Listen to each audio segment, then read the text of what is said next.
2 points dropped to the Stadium of Light. Is it a setback?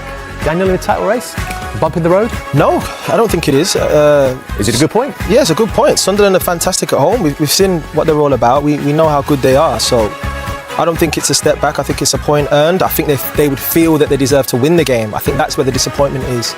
If you asked me before the game, would they have wanted to go there and win? Absolutely. But the point's a good point away at Sunderland. We've seen other teams struggle there. So, you know, the disappointment comes in the chances they created.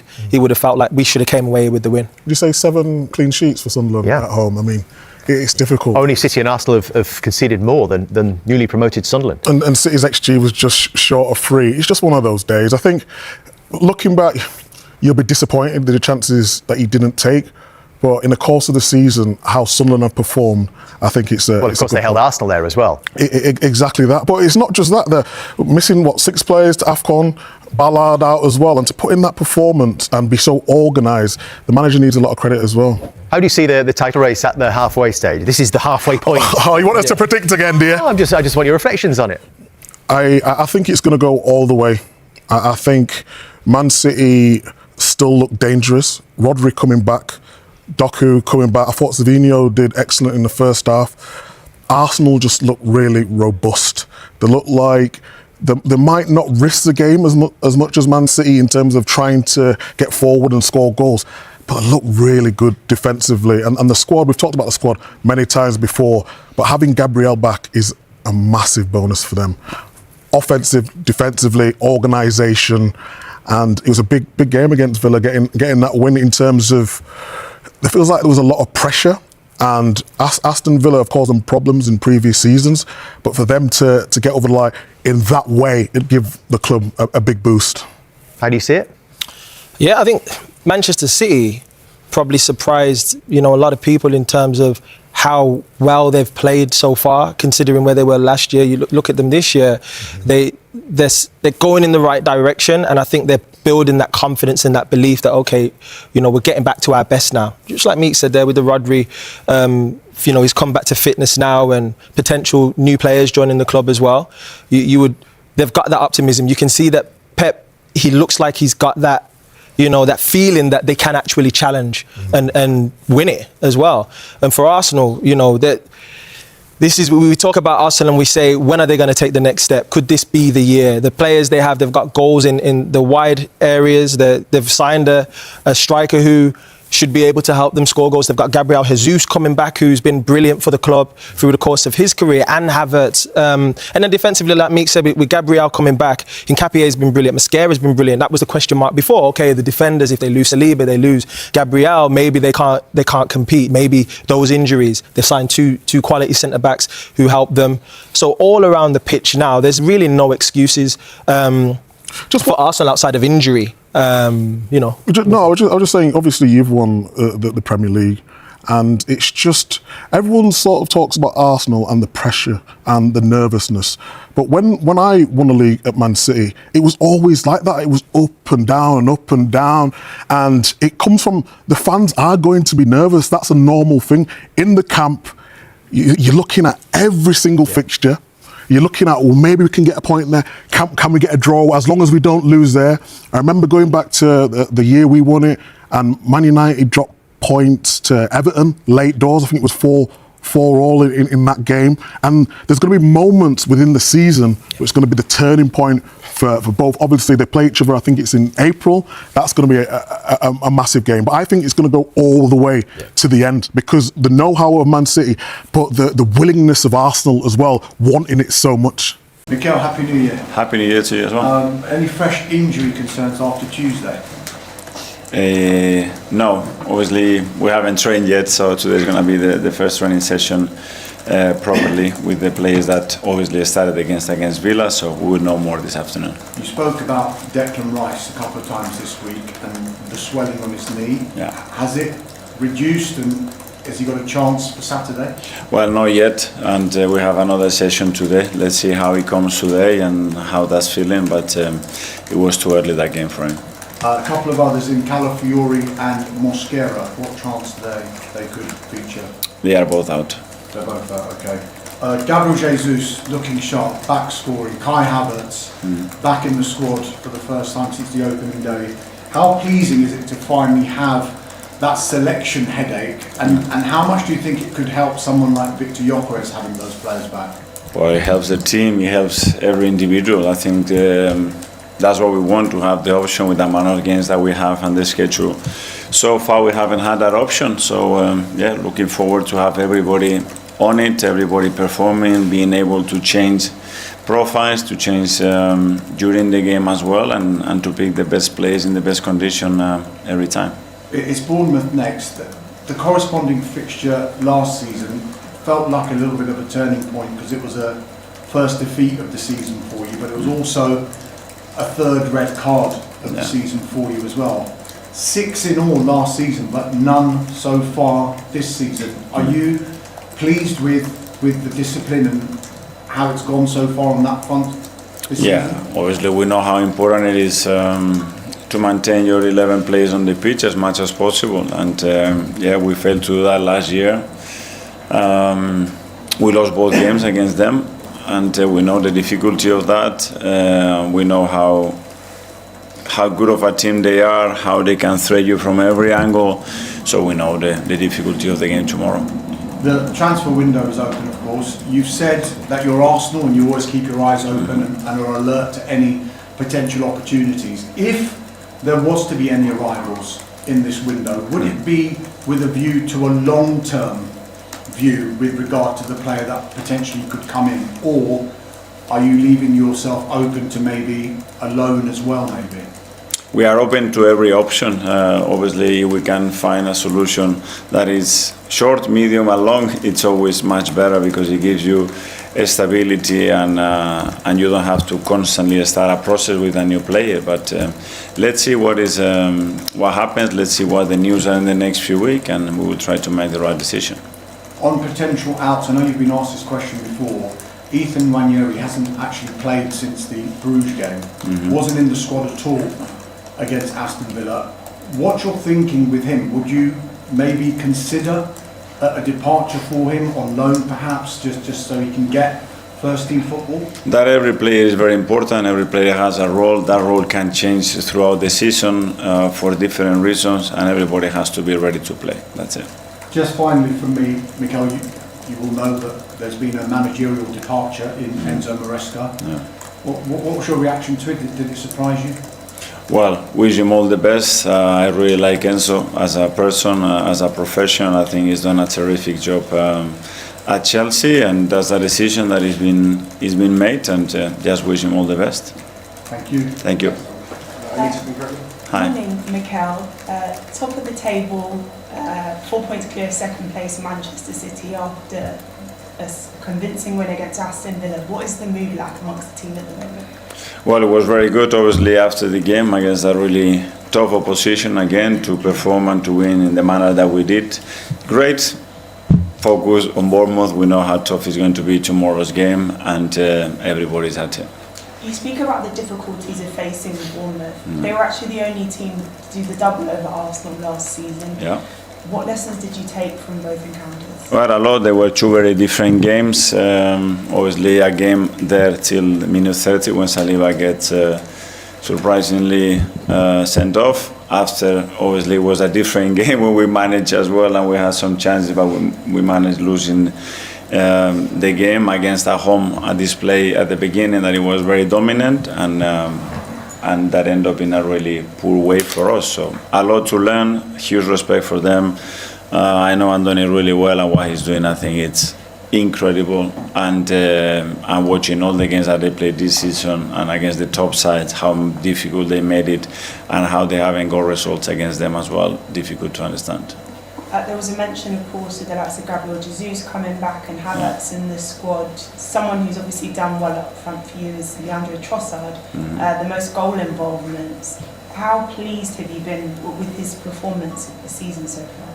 Well, I think he's been very consistent, very stable, but all of the front players, I would say, because they all contributed through the season so far in a great way, whether it's starting or whether as an impact players as well. So that's what we need. Whoever we put in there, they will bring different qualities to the team. But I think they're in a great moment. Do you sense a real hunger then from those attacking players to want to start? Yeah, to want to start, but as well fulfilling their role when they have to come in an extraordinary way. That's something that we have improved a lot. So every time we bring in players on the pitch, they really decide in games, and that's what we need.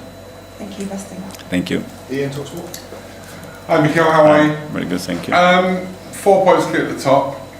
Would you have signed up for that right at the beginning of the season to go into the second half of the year with a lead of 4 points? And is it already beginning to, in your mind, look like that game at the Etihad could be the title decider? Well, it's where we are, and we are really happy in the position that we are. It can always be better. There are things to improve, obviously, and the only thing we look at is that Bournemouth, the next game, and we know how tough it is for every opponent to beat them. You've only lost 2 games this season. That kind of consistency, though, is what wins you titles, right? Yes, but we are still in early January, so we have another 5 months to go, and so far we have to do much more. The club's discipline, players' discipline has been mentioned already. No dismissals yet this season. How much of that is down to you? How much did you take them aside at the beginning of the season and say, listen, we have to keep 11 players on the pitch? And your behaviour on the touchline, you're still passionate and jumping up and down, but it also has improved. No, well, I think it's we can talk about it, but at the end it's players' decisions, and sometimes not even their decision. So yeah, we had periods since I've been here that we had quite a lot of red cards, then none. So that has fluctuated. We know how important it is to have that stability in that discipline, and as well having the possibility to play constantly with 11 players. We try to do that as much as possible. And finally, Declan Rice, we spoke before. I asked you whether you think you might be a Ballon d'Or in the future. Sometimes it's seen as being a negative for a player to be good in lots of positions, i.e. not a master of one position, but just good in quite a lot. He seems to be a master of every position he plays in, and therefore for him it's a positive rather than a negative. Well, I think it's a very positive thing for him, for the team, for the club, and in general in football. A player that has that mindset, that capacity to adapt, and that has attributes that can fulfill different roles, it makes us much better as a team. Tom, Rich. Hi Mikel. Hi. Just want to ask you about expected goals, because it seemed for many weeks that you were underperforming what the expected goals was showing and how many goals you should have scored. How much do you kind of place on that algorithm, that statistic, in informing what is encouraging about your team in those weeks? It's another one, but as I said before, is the stat that fluctuates so much. There are other teams that they were overperforming it for big time. So is it sustainable? No, it's not, but it will change the dynamic, and then if you see throughout the game how that changes as well. So for 60 minutes, 70 or 80 minutes, what you've done on the last 10. So it's a stat. You can use it in the manner that you want. For us, there are many other things much more important than that. And can I just ask you on Declan as well, because you mentioned that he took a bit of a bad kick in the game against Brighton. He completed that game, and I think he was seen kind of struggling a little bit with his knee throughout the game. Now knowing kind of more about the injury, is it a case where in hindsight he should have come off in the game, or the fact he completed the game is a little bit regretful? How do you assess that injury? No. He managed to do it. That's normal. Sometimes you get a hit, and throughout the game you are able, with adrenaline and because you are warm, you are able to sustain that, and then the body reacts, and it reacted probably more than we expected, unfortunately, and that's where we are. Hi, Mikel. Hi. In terms of the injuries, the last 18 months has obviously been really hard luck for Arsenal. I was just wondering, when you find out about a new one, what goes through your head, and has that changed? With the new? So when you find out about new injuries to Yeah. players, what goes through your head? What's your reaction, and has that changed over time? Well, first thing, what we can do better, and the second thing, that is the reality of the sport that we played in. But looking back in the last 3 seasons, we have less days of injuries than before. So, yeah, it's how you look at it. We had injuries that you have to separate the traumatic ones and the ones that are like muscle injuries, and we have to improve. But we are better than some other years. And in terms of players coming back, I know a lot of people may talk about rotation and maybe one player coming in for another, but does it also give you, I guess, the ability to be much more flexible in how you can kind of maybe put some players together that you couldn't do before? At the end, I think we have to talk about performance, not rotation. We want performance, the highest performance every 3 days or throughout the game, and that's what we have to look at. And in order to achieve that, what are the best players in the best condition with a better relationship to fulfill that? Hi. I was going to ask about Trossard. Yeah. Do you think he's gone up a level this season? Yeah. Is this sort of the best you've seen him in an Arsenal shirt? Yeah, I think he's gone up every season a level. He's such an intelligent player. He's a player that really wants it. I think he's found his role, he's found his maturity here. And then I think his confidence level is higher. He's a player that can create magic moments, and very important player for us.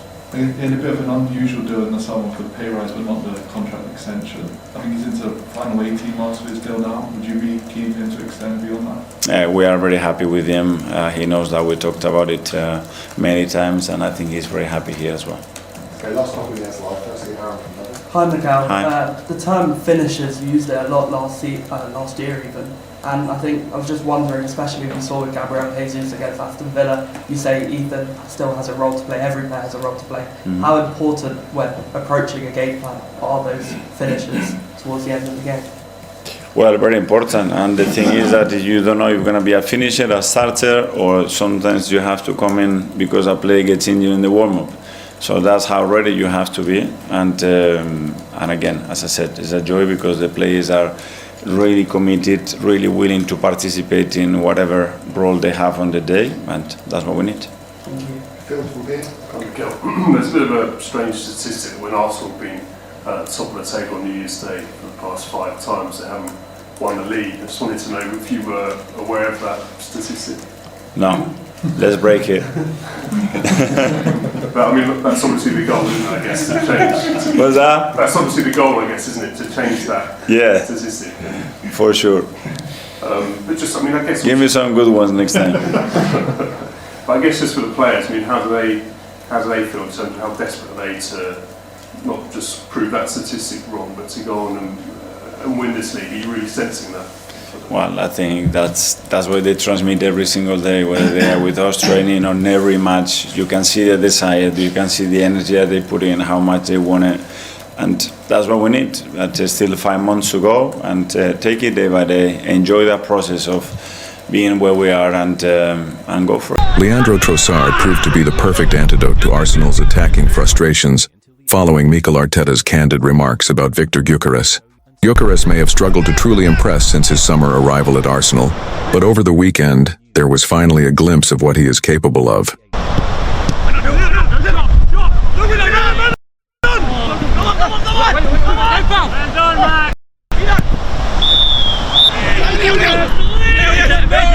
More importantly, Trossard showed exactly why he could be the key to unlocking the Swedish striker's full potential during Arsenal's hard-fought 2-1 victory over Wolves at the Emirates Stadium. The 31-year-old winger injected fresh energy into Mikel Arteta's side on Saturday night and helped breathe new life into the Gunners' attack. Shortly after replacing Gabriel Martinelli in the second half, Arsenal found the breakthrough. While Trossard did not directly contribute to either the opening goal or the dramatic stoppage time winner, his influence on the game was undeniable. Trossard took control of proceedings, dictating the tempo and pulling the strings down the left flank. Time and again, he dismantled Wolves' compact defensive setup, releasing Miles Lewis-Skelly into space, picking out Declan Rice on the edge of the box, and crucially, feeding Gyökeres with intelligent, well-timed passes. Operating as a creative hub, the Belgian showcased his playmaking qualities, delivering sharp, purposeful distribution. His introduction completely shifted the momentum of the match, and for the first time in weeks, Arsenal's $64 million striker briefly looked like a genuine threat. Before Trossard's arrival, Gyökeres endured a frustrating and ineffective outing in attack.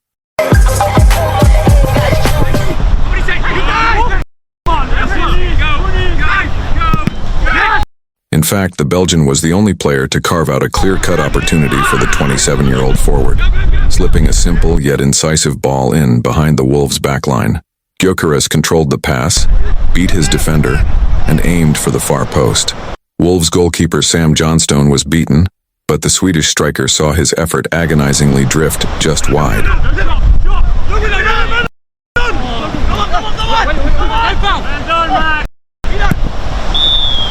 If Arteta truly wants to get the best out of Gyökeres, then granting Trossard a more prominent role in the starting 11th could be the solution.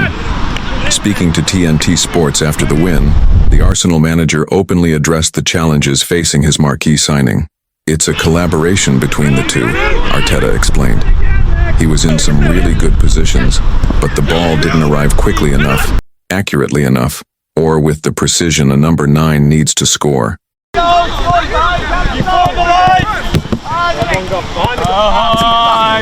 But his commitment and intention were there, and we have to keep pushing. Arteta was equally vocal in defending Gyökeres prior to the match, urging patience with the striker's adaptation to English football. "There was huge expectation because we were signing a proven goal scorer, probably with the best statistics in Europe," Arteta said. "But he's coming into a different league, the most demanding league in the world. What happens if he doesn't score in 5 or 6 games? That was the only question I asked him. How are you going to react if you don't score in 5 or 6 matches? Can you handle that? And what about the next 100 games? That's what people need to see. The sample size is still very small, so leave him alone. Let him do what he does best. Support him, and I'm convinced things will come good." That message from Arteta resonated beyond the Emirates.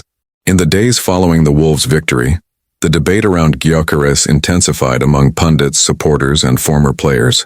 While some questioned whether Arsenal's record signing is truly suited to the Premier League's pace and physicality, others pointed to the structural issues around him rather than the striker himself. Much of the post-match analysis focused on Arsenal's chance creation and balance in the final third. The Wolves game highlighted a recurring theme this season. Gyökeres often makes the right movements, but the service into dangerous areas has been inconsistent. When Trossard entered the match, that problem briefly disappeared. Arsenal suddenly looked more fluid, more unpredictable, and far better equipped to supply a traditional number 9.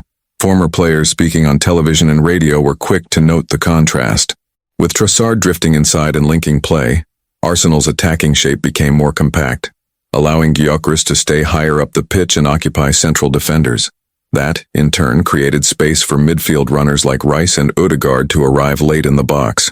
It was a glimpse of an attacking formula that Arsenal have rarely sustained this season. The reaction from supporters has been equally divided. While frustration with Gyökeres' goal return remains, there is growing appreciation for his work rate, physical presence, and willingness to press from the front. Many fans now see Trossard as the missing connector, the player who can translate Gyökeres' movement into genuine scoring opportunities. Internally, Arteta faces an important decision. Persisting with a front line that isolates Gyökeres risks damaging the striker's confidence, especially with tougher fixtures on the horizon. At the same time, promoting Trossard to a regular starting role could mean reshuffling wide positions and reducing Martinelli's minutes, a bold call that would not come without consequences. Yet football at the highest level often comes down to chemistry rather than reputation. The Wolves match suggested that Arsenal's most expensive signing may not need drastic changes to his own game, but rather the right supporting cast around him. If Arteta embraces that idea, Gyökeres' slow start could soon be remembered as nothing more than a difficult adjustment period. For now, the pressure remains. Goals will ultimately define Gyökeres' Arsenal career, and patience in North London is never unlimited. But with Trossard offering clarity, creativity, and calm in possession, Arsenal may finally have found the key to unlocking their striker and turning promise into consistent production.